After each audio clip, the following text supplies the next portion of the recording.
Welcome back, pro wrestling fans. Welcome back, IWC.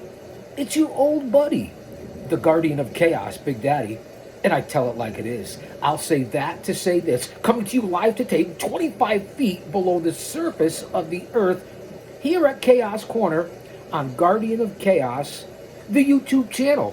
For today, this date in pro wrestling history for November 28th. Another extravaganza and bonanza and important episode for pro wrestling history. You're not going to want to miss this one, fans. Thank you from the bottom of my heart. Much love and respect for being here on Chaos Corner. As usual, shout out to our Lord and Savior, Jesus Christ, because without him, none of this would be possible. And if he is for us, no one could be against us. We're going to jump right into brass tacks today because, as I've said over the last few episodes, especially yesterday's show, what an event, what a day in history, and the same applies today. So kick back and relax. We're a little late to the party today on this date in pro wrestling history, but we're here for you, the fans, as a stress reliever, a much needed distraction as it is for me in this insane world of 2023. Not only are we on Guardian of Chaos on video, as you can see my I don't know, I guess I have a face for radio. I scare the rats off cheesecake, make onions cry. Well, I get it. But we are now available in audio as well over on Spreaker, courtesy of my old buddy at Garage Rick Productions, the Professor Rick Del Santo from the PWZ Podcast and WON Sports. So if you don't want to look at the visual impact that I have, and I don't know why you wouldn't want to do that, because I look tremendous, marvelous. I'm just saying, you could listen to me on audio only on Spreaker. So let's get into it. We're going to hop off all the other social media platforms. Meet me back here, whether it be on audio on Spreaker or here on YouTube, the Guardian of Chaos. All right, fans, follow me on all social media platforms now that we've hopped off all the other platforms. And yes, I have the because it's dang cold out today on November 28th. Plus, with the wind, I have the Hall's Peppermint Mentholyptus. I just had a nice cup of tea, a grilled chicken salad. Well, actually, it was crispy chicken. And, of course, I have to hydrate just to keep you fans abreast of what's going on here at Chaos Corner. An ode and tribute, as you can see, to Jim Cornette and the Midnight Express. I have the vintage Midnight Express t-shirt on today. Again, on X, at Big Daddy GOC, and the GOC stands for the Guardian of Chaos. On Instagram, it's the Guardian of Chaos. And of course, on Facebook, there's two accounts. Prodigio Fidelis El Guardian, in honor of my heritage, and then the old standby, and you get it, J Brony. Not for all you jabronis, no offense, man. Lighten up, kayfabe, man. J Brony. Follow me on Gitter, Gab, Truth Social, Rumble. I'll be going live soon. Because it's me. It's the GOC. All right, school is in session. Kick back and relax. Take out your notes for another banger of a day on this date in pro wrestling history. We're going to jump right into it, fans. Well, first off, before we jump right into it, so I guess I'm going back and we're not jumping right into it. Current day news. We know that CM Punk returned this past weekend to Survivor Series after 10 years. So welcome back, Punk. And he was on Monday Night Raw last night giving his speech. There's a lot of controversy going on with CM Punk. But the views are coming in, and boy, never say never when it comes to the WWE. And then on a tragic note, basically because I did work with her a couple of times, as well as Chris Candido. We know that Tammy Lynn Sitch, the former Sunny, was sentenced to over 17 years in prison for her crimes that she committed. So just a little update here in 2023. But it's time to hop into the time machine. School is in session. November 28th, 1939. Paul Jones defeats Pedro Martinez in Honolulu, Hawaii for the NWA Hawaii Heavyweight title. Pei Hawaii, Mele Hiri Kere, Pupule, Wiki Wiki, Aloha and Mahalo for all my friends over on the islands. Well, you guys know I speak like 5 languages, and if you're here as a regular, you'll figure that out. We're coming up on that 1,000 subscribers to go live here on YouTube. 4,000 watch hours. 2,500 videos here on the channel. So if you're listening on audio, come over to video because you're not going to want to miss it. Back into the time machine. November 28th, 1963. The Crusher defeats Vern Gagne in St. Paul, Minnesota for the AWA World Heavyweight title, ending Gagne's 5th reign and starting the Crusher's 2nd run as champion. November 28th, 1977. Dennis Condrey and Phil Hickerson defeat Afa and Sika, the original Samoans, to win the AWA Southern Tag Team titles for the 2nd time in Memphis, Tennessee. On that same card, the Boogie Woogie Man, Handsome Jimmy Valiant, defeats Jerry the King Lawler for the AWA Southern Heavyweight title, ending Lawler's 2nd reign and beginning Valiant's 2nd reign. On that same card, Bam Bam Terry Gordy goes over on Ken Dillinger. Superstar Bill Dundee defeats Mike Stark. Mr. Wrestling fought Norvell Austin to a draw. Sonny King and Dr. D. David Schultz defeat Terry Gordy and Robert Gibson. Back into the time machine, fans. November 28th, 1985. A name I don't like to mention because of his criminal charges and criminal past, but it is this date in pro wrestling history. And you know that I give you the good, the bad, and the ugly. With my over 50 years as a fan, a historian, an agent, a scout, a smark, a mark. That's right, I said it, a mark, and I'm proud to say I'm a mark. We're all marks at one point or another. Don't be offended by it. We're marks. And of course, my over 3 decades as a pro wrestling manager who took the fucking bumps. That's right, a la Jim Cornette, J.J. Dillon, the Gary Hart, Captain Lou Albano. The list goes on and on of managers who not only managed their stables and 2 or 3 different times a night on certain cards, but also took the bumps because not many could say it. That's what sets us apart.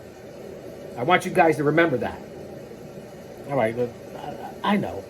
I'm a little distracted. I get a little amped up here, but this is what the Guardian of Chaos is. So for those on audio, you're missing out the video as well.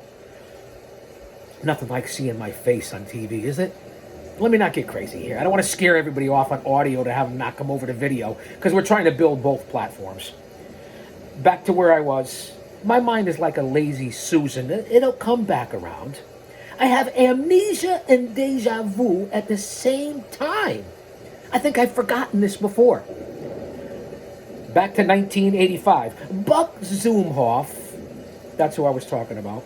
Buck Zumhoff defeats Steve Regal for the AWA World Light Heavyweight title in Minneapolis, St. Paul, Minnesota, starting Zumhoff's 2nd reign. And when I say Steve Regal, that's not Lord William Stephen Regal. That's the Steve Regal who was quite the grappler in his own right from the AWA. Back into the time machine, November 28th, 1985. Another tremendous year, as I've been talking about on this date in pro wrestling history for the last several episodes on what we have coming up and the important dates and truly the golden era of professional wrestling. WCCW, World Class Championship Wrestling, Thanksgiving Star Wars card from Reunion Arena in Dallas, Texas. The Missing Link and the Grappler defeat Dave Peterson and Johnny Mantell.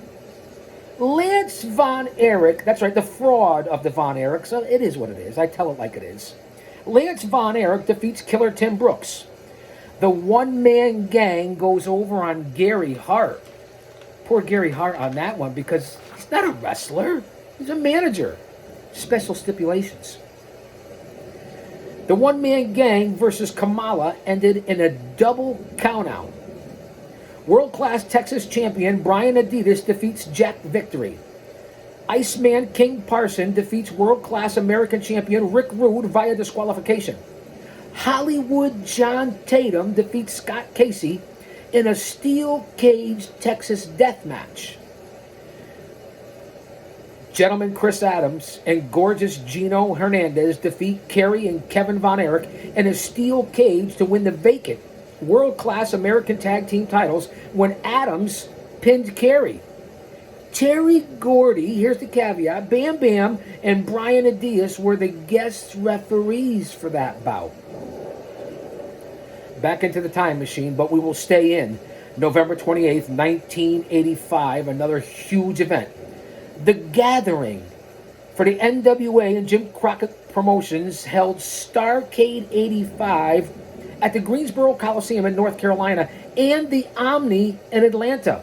Now remember, just yesterday, day before yesterday, I talked about those events and what the NWA and Jim Crockett Promotions were doing at that time via closed circuit television, via different venues and showing the cards all over arenas, and you would be able to see the live card plus the live event in the arena that you were in.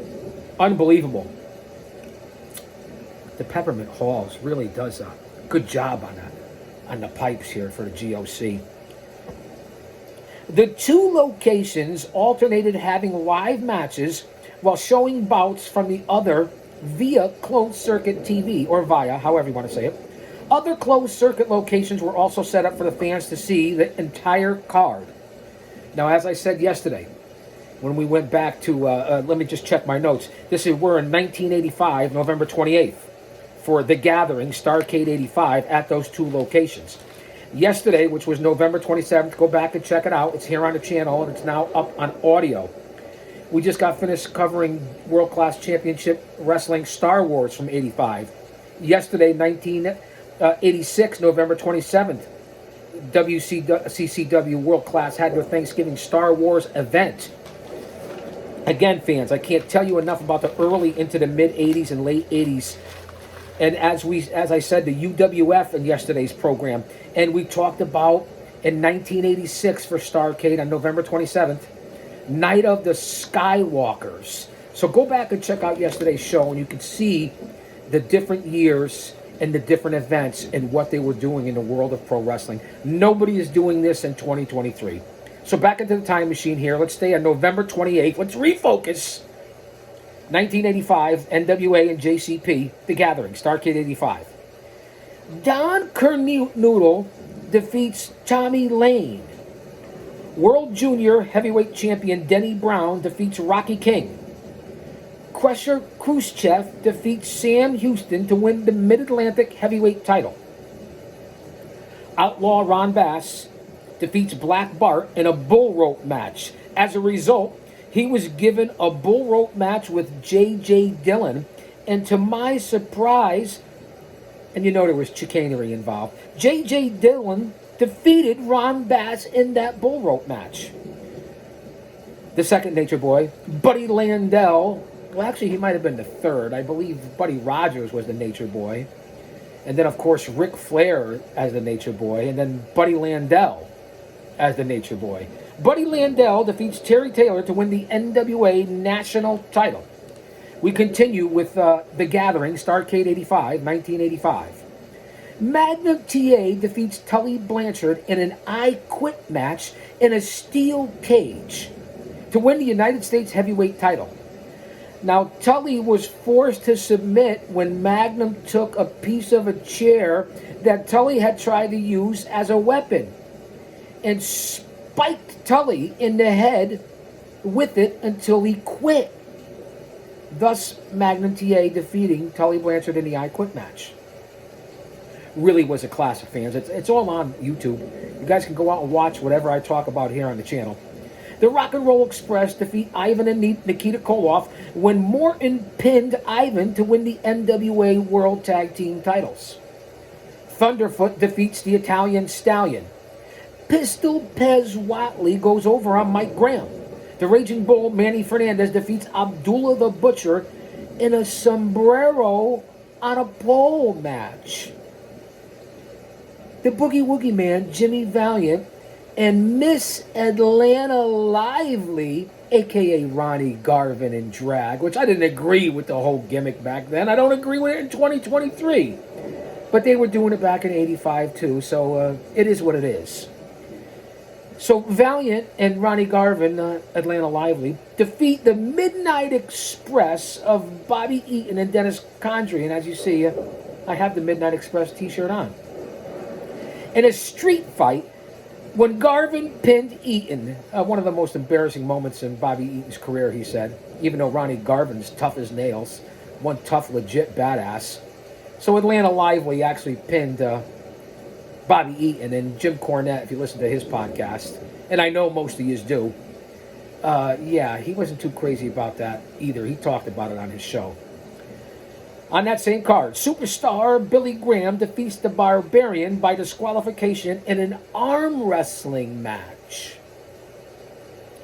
Ole and Arn Anderson, the Minnesota Wrecking Crew, defeat Wahoo McDaniel and Billy Jack Haynes when Arn pinned Wahoo.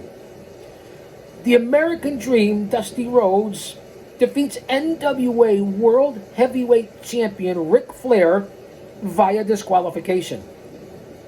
Now listen up. Rhodes actually pinned Flair, and the show ended with the fans thinking Rhodes had won the title. However, that weekend on TBS, the TV station, the TV network, you guys get it, it was announced that because Ole had interfered in the match, which wasn't seen by the ref, the match should have ended in a disqualification at that point, and the belt was returned to Ric Flair, with Rhodes getting a disqualification, not the pinfall win.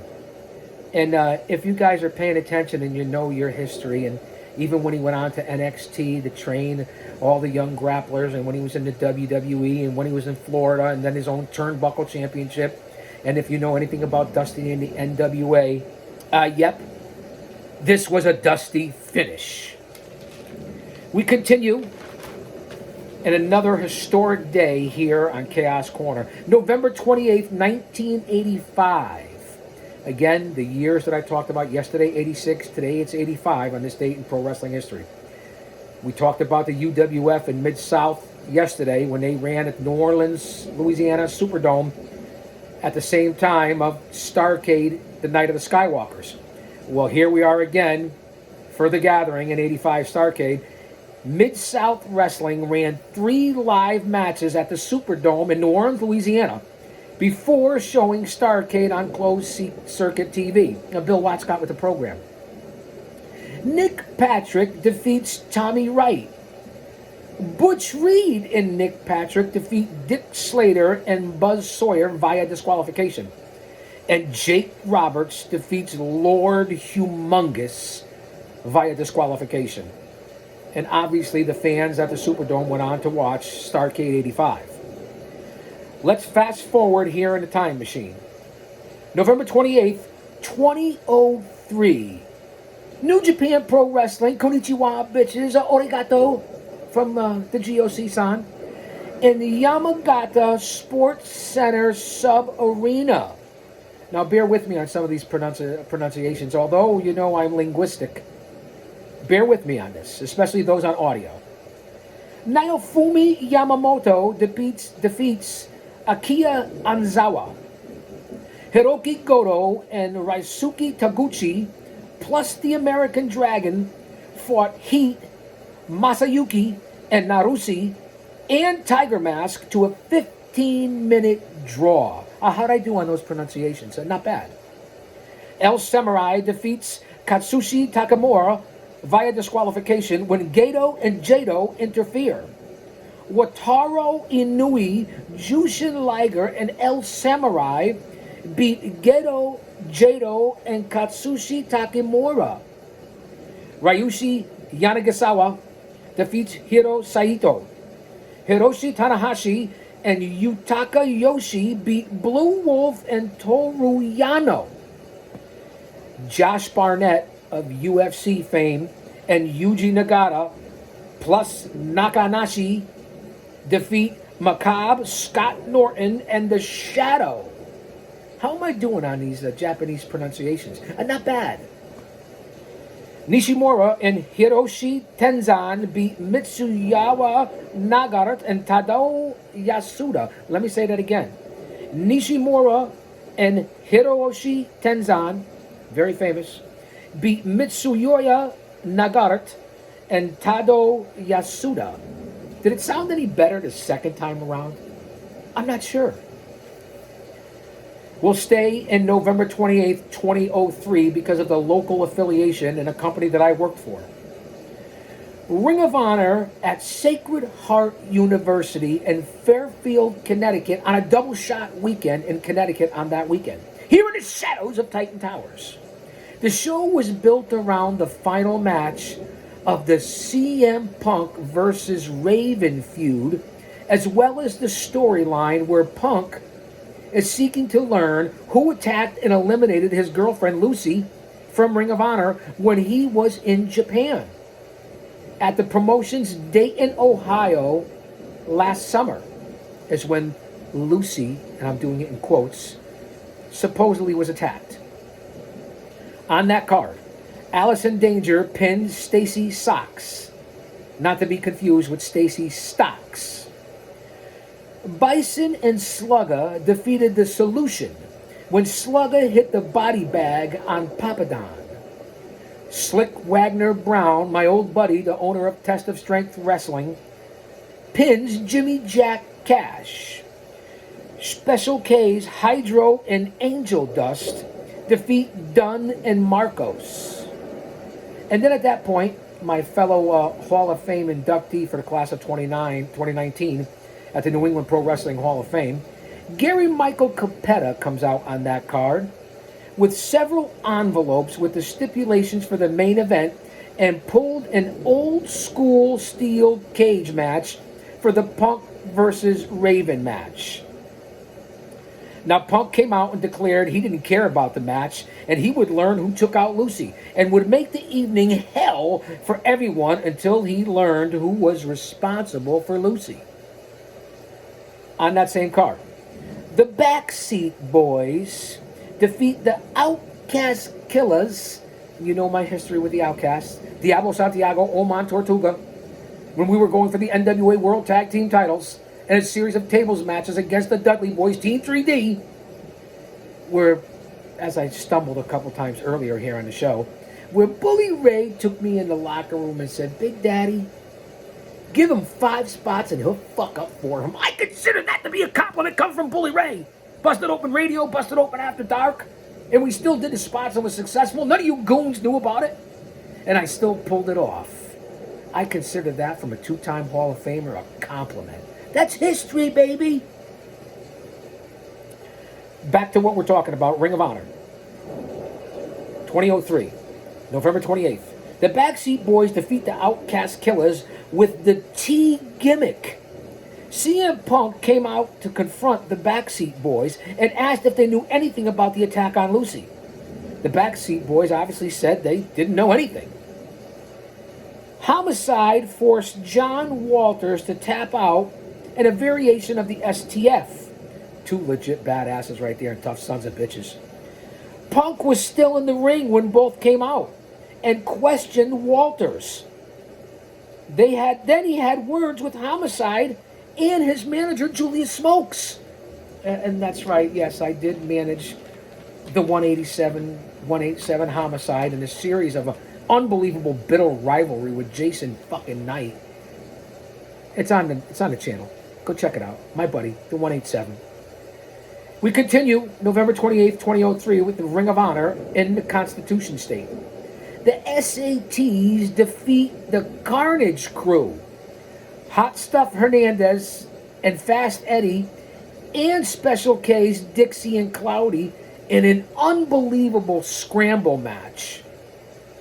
Cloudy was knocked out, taking a face-first bump off of an SAT swinging submission, and was rushed to the back. H.C. Loke, my old buddy H.C. Loke, who actually put the match together and the finish on the fly due to that injury.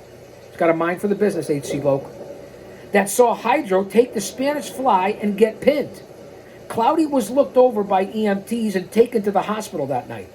This was considered the best scramble match the promotion has presented to date. Even here in 2023, where Ring of Honor is actually AEW. Christopher Daniels defeats Jimmy Rave. Josh Daniels pinned Steve Corino after Homicide interfered and hit a top rope ace crusher as Guillotine Legrand was arguing with the ref. Matt Stryker pinned Xavier with a Death Valley driver to win Block A of the Field of Honor. BJ Whitmer defeats Danny Moff and Colt Cabana to win Block B of the Field of Honor after pinning Cabana with an exploder. CM Punk came out and confronted Moff, saying he was told by Steve Corino that the prophecy was behind the attack. Moff swore on his father's grave, I believe, that's the story, and said that the prophecy and Punk's Second City Saints don't get along. But Moff swore that the prophecy wasn't behind the attack. You decide for yourself. The video's out there. And how far we have come from CM Punk and Ring of Honor, which was a tremendous group in the early and middle 2000s, to where he went to the WWE for years, left there and showed up after 7 years in AEW, and now 10 years after that, and less than a year after the turmoil in AEW, he's back in the WWE. Let that marinate. Put that in your pipe and smoke it. Think about that for history. We continue with Ring of Honor in 2003, November 28th, on this date in history. Ring of Honor Tag Team Champions, them boys, Jay and Mark Briscoe, defeat the Ring of Honor champion Samoa Joe and AJ Styles. Now listen to those names in Ring of Honor at that time and how those guys have went on to be superstars. Styles was clotheslined accidentally by Joe, setting up Jay Briscoe to hit a shooting star press for the pin. Joe and Styles had words after the match to build the Ring of Honor title match. Talk about storylines, storytelling, emotional investment, ring psychology. I say it all the time. CM Punk in the main event defeats Raven in an old-fashioned steel cage match. Now, for all you 2023 fans and over the last decade or so, do you know what an old-fashioned steel cage match is? And when I say that, think about it for a second. I'll give you a second. Bueller? Anyone? Bueller? Hello, McFly? An old-fashioned steel cage match where you either escape the cage, you win by pinfall, or submission for the victory. And we know none of that happens in current day. Punk hit a leg drop off the top of the cage. Both men were Crimson Mask. Both battled atop the cage, with Punk finally jumping to the floor for the win. And he never did find out who took out Lucy on that night or that double shot weekend. Fast forward into the time machine. November 28th, 2006. WWE diva Michelle McCool was hospitalized, suffering from an enlarged kidney and an electrolyte imbalance. After a week of being in the hospital, thankfully she recovered and was released. Let's stay in November 28th, 2006. WWE announces that Ashley Massaro would grace the cover of Playboy. Rest in peace, Ashley. Into the time machine, November 28th, 2007. Dave, the Angel of Death Sheldon, passes away in Bedford, Texas at the age of 43. Rest in peace, Angel of Death. Let's stay in November 28th, 2007. A story from the front pages, because this is also current news in 2023 and what happened just recently in the last week or two. November 28th, 2007, stories from the front pages of the newspapers in Tampa and St. Petersburg, Florida. Authorities release a 133-page official report on Nick Hogan's car wreck, which left passenger John Graziano severely injured. We know the story and what happened. DUI, DWI, so on and so forth. Criminal charges filed against Nick Hogan and a civil suit were expected, and they were, to be filed by Graziano's family. As I said, for a special note, Nick was just arrested again on DUI. It was alleged they were racing with others when Hogan lost control of the car. Now, do your due diligence in your research. I talked about Sonny, Tammy Lynn Sitch, never learning. We all make mistakes. We all get forgiveness. Everybody gets a second chance. But if you're still the same person you were years ago and you haven't learned from your mistakes in the past, including myself in this as I look in the mirror, then you don't know shit. You didn't do shit. And sometimes, including myself, you reap what you sow. That's what happened with Sonny, a.k.a. Tammy Lynn, and that's what happened with Nick Hogan. It's just that simple, fans. You know that I tell it like it is. Let's continue. November 26th, 2010, actor Leslie Nielsen, obviously from the Naked Gun trilogy films, passes due to complications of pneumonia at the age of 84. Now, why am I bringing up the legendary Leslie Nielsen? Pay attention. Nielsen had a short wrestling-related series of appearances in the WWF, spoofing his role as Detective Frank Drebin from the Naked Gun films, as I previously stated, in a number of vignettes that saw Nielsen searching to uncover the truth behind the disappearance of The Undertaker, leading to The Undertaker's SummerSlam 1994 bout and his return against the imposter, the fake Undertaker, a.k.a. the man from the dark side, Brian Lee. And you know my history with Brian Lee. I managed with him and against him. Don't think I forgot Brian Lee. But how about that for useless tidbits and classic facts of information here on Chaos Corner on this date in pro wrestling history? Yes, Brian Lee was the second Undertaker. There was a second Undertaker. Go back to SummerSlam 1994 and check it out. November 26th, I'm sorry. I refer to the Bully Ray comment. November 28th, 2013. The figures, now this is a long story, kind of complicated and convoluted, but it's the WWE, so you'll get it. 2013. The Figures Toy Company, which filed a lawsuit against the WWE, alleging that the WWE had wrongly tried to sever the contract between the two. For Figures, the WWE title belt replica license, and was now trying to go directly to the factory Figures, and had utilized it to create the belts to eliminate Figures altogether as the middleman. And they were officially dismissed. Now here's the note, here's the caveat. The WWE was allegedly unhappy with the quality and timelines of the replica and the delivery of the new WWE title belts, and used that to sever the deal. Another tidbit here. The Figures Toy Company voluntarily withdrew the suit and had it dismissed.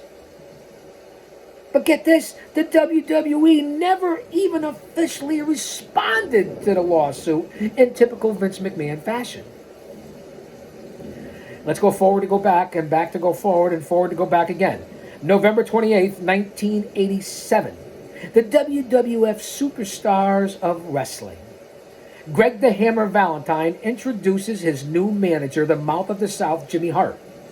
Hart escorts Valentine to the ring to face Valentine's former partner, Brutus Beefcake, who was just starting to get success and hit his stride with the Brutus to Barber gimmick, where he started cutting everybody's hair.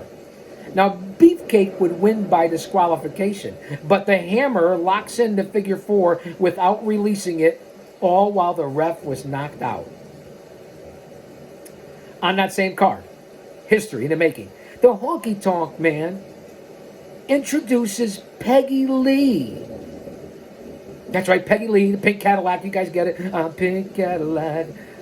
The Honky Tonk Man was quite entertaining. Who was Peggy Lee? I know most of you should probably know this. Peggy Lee was Sherry Martel in a wig.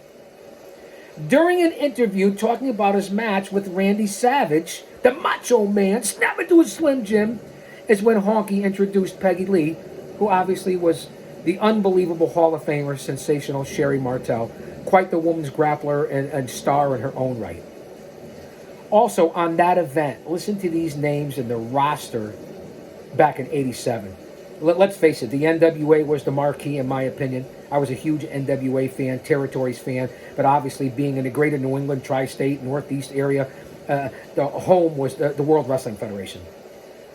King Harley Race, the Hart Foundation, Jake the Snake Roberts, the Rougeaus, just to mention a few that were on that card. What a roster indeed in the 80s from these companies, whether it be World Class Championship Wrestling, the AWA, of course the NWA, the World Wrestling Federation, all the different territories. There was no better time, fans. Do your research, do your history.